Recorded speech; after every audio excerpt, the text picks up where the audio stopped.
Hello students, again welcome in this amazing series of Sanskaram video lecture.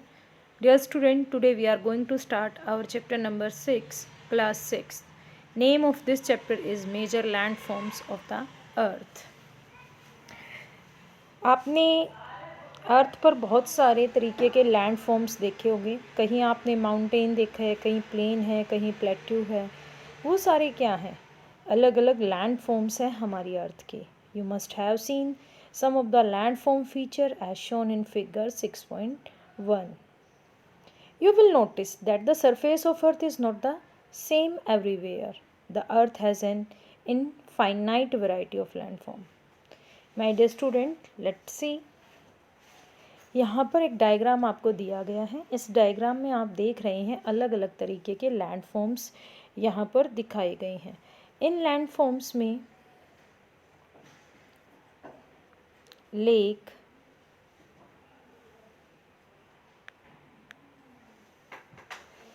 है आपके, mountain range है, basin है, हिल है, प्लेन एरिया है, प्लेट्यूज़ हैं, फिर माउंटेन्स हैं, यहाँ पर लेक है, ओशंस हैं, डिस्ट्रीब्यूटरी हैं, रिवर्स हैं. इस तरीके से अगर हम देखें अलग अलग तरीके के लैंड फॉर्म जो है हमारी अर्थ पर आपको देखने को मिलेंगे.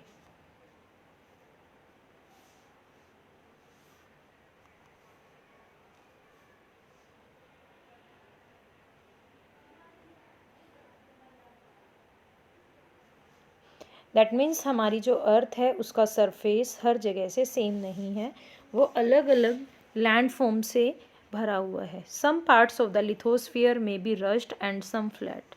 अगर हम लिथोस्फीयर की बात करते हैं, लिथोस्फीयर क्या है? हमारे अर्थ सरफेस का सबसे अपर पार्ट्स. वो बिल्कुल फ्लैट नहीं है, कुछ हिस्सों पर फ्लैट है लेकिन ज़्यादातर उबड़ खाबड़ हमें देखने को मिलेगा, रश्ड, उबड़ खाबड़. These landforms are a result of two process. ये जो लैंड फॉर्म है ये दो प्रक्रियाओं की वजह से बनते हैं.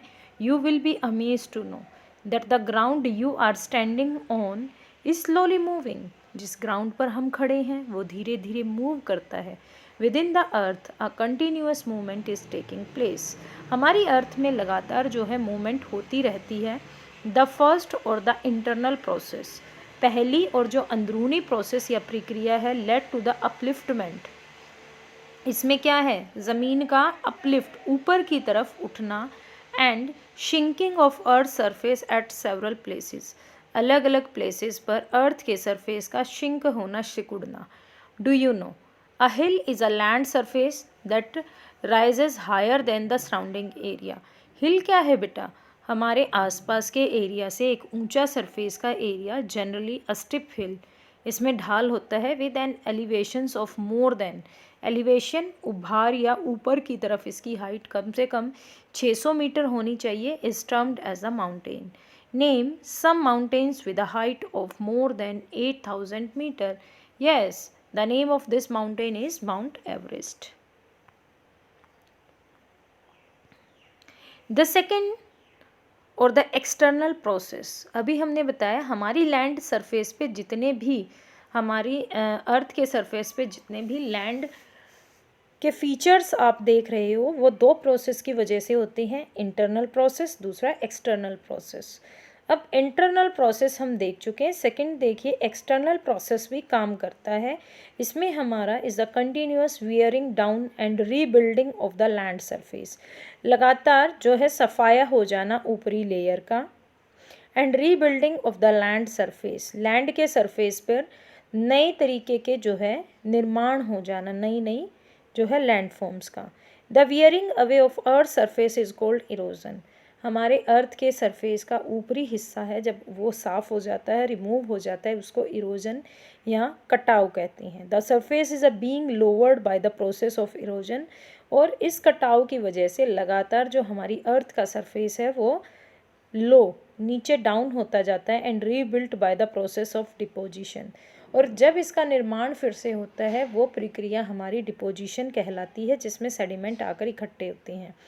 These two processes are carried out by running water.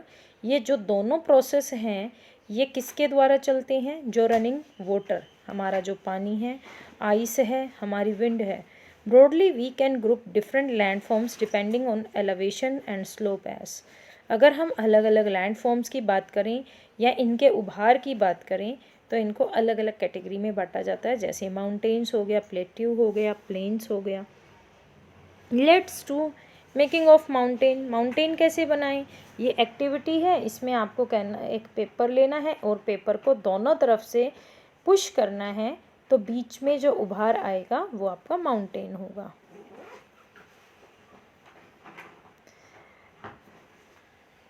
A mountain is any natural elevations of the earth surface. कोई भी प्राकृतिक उभरा हुआ हिस्सा है हमारी अर्थ के सरफेस पर। द माउंटेन्स में have a small summit and a broad base. ऊपर से बिल्कुल बारीक हो सकता है, पतला, जिसको हम कह रहे हैं नैरो, और नीचे से इसका बेस ब्रॉड, चौड़ा है। It is considerably higher than the surrounding area.